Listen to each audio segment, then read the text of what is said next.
Ding dong, hello YouTube, and welcome back to M0CSN and his place on the interweb, which is YouTube, and that's here with you.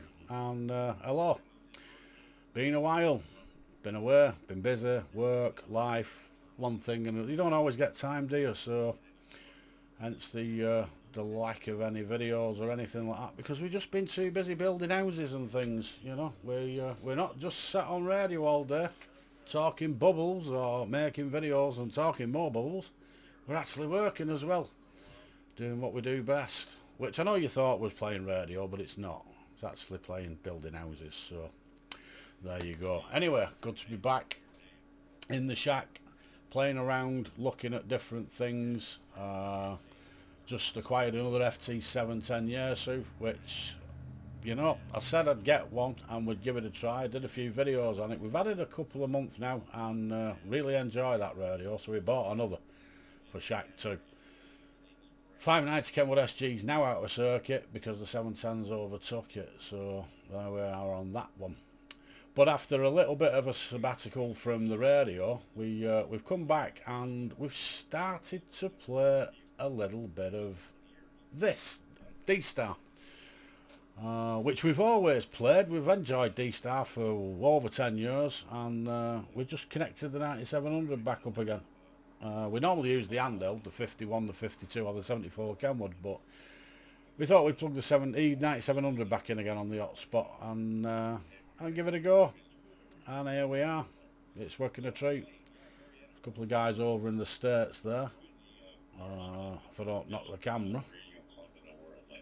Dstar, I love it, I really do. I know a lot of people say it's not real radio. Well, what's real radio? Come on. If you're talking to somebody, it's radio, it's communication. You're using RF, you're going out of the radio into an hotspot, the hotspot's going down the internet, well, fine. But you're still using RF. Or if you're mobile into a Dstar repeater. But the thing is this, I always sort of put it into this context. If I'm on Dstar, I am talking to an Australian or an American or somebody in Japan. I'm not talking to Australia. I'm not talking to Japan. I am talking to a resident of that country. So if it's a VK, I'm talking to an Australian. I enjoy talking to different people around the world. So how I do it, I'm not really fussed. I don't care if I do it via HF or whether I do it via Dstar, Fusion, I don't care. But I like talking to him. FT8 doesn't really cut it for me because yeah, you get the call sign in your logbook and everything, but you've not actually done anything, have you? The computer's just gone beep, beep, beep, done 5.9, it's in the log. Let's go and get the DXCC smashed out, put the certificate on the wall and pull yourself round the shack thinking what a good station you've got. Not always the case. If it placates you, you do it, but I'd sooner talk. So that's how I put Dstar. I just talking to an Australian. And the thing is as well with Dstar, if you're in a position where you can't put big towers up, big beams, then you're not going to be working abroad anyway. So I find that Dstar allows people who would ordinarily not be able to do it. It facilitates the ability to do it. Little handheld hotspot, and away they go. They can talk all over the world as well to different people. Which is what the hobby's about, communication and talking to different people. Doesn't matter how you do it, as long as you talk.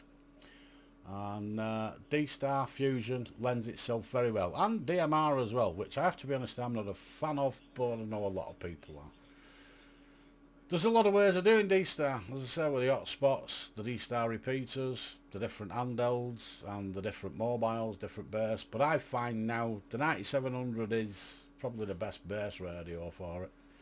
It's expensive, of course, but it covers 270 and 23. It's not the cheapest way of doing it, but I think it's the best. If you want the best bang for your buck and you can afford it, then the 9700 is the way to go. Got all the features you want on it, the GPS, colour screens, voice recorders, etc. The only thing that it doesn't have is a built-in hotspot, and I've never really understood why ICOM never got on that. Why make all these fancy radios without an hotspot? The 705's the same. That's got all Dstar on it and everything. Bang an hotspot in it. They're tiny. They're about that big. And you can't tell me you can't fit one in, but obviously they've chose not to, so.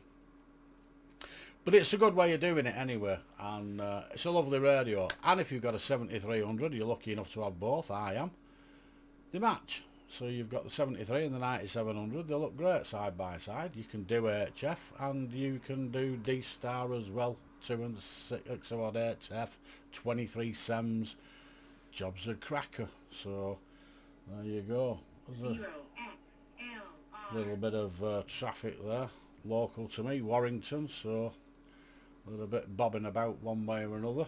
But yeah, I enjoy it, and I think if you're in a position where you've not got ability for antennas, etc., D-Star's a good option. It's a good way around doing it, and I think everybody should give it a go. It's not for everybody. Some do like it, some don't, but if you don't try it, you don't know if you like it or you don't, do you? So that's what I've been doing. I've been back on D-Star, and like I said, I had a belting chat with a guy in Japan the other day, a JA1.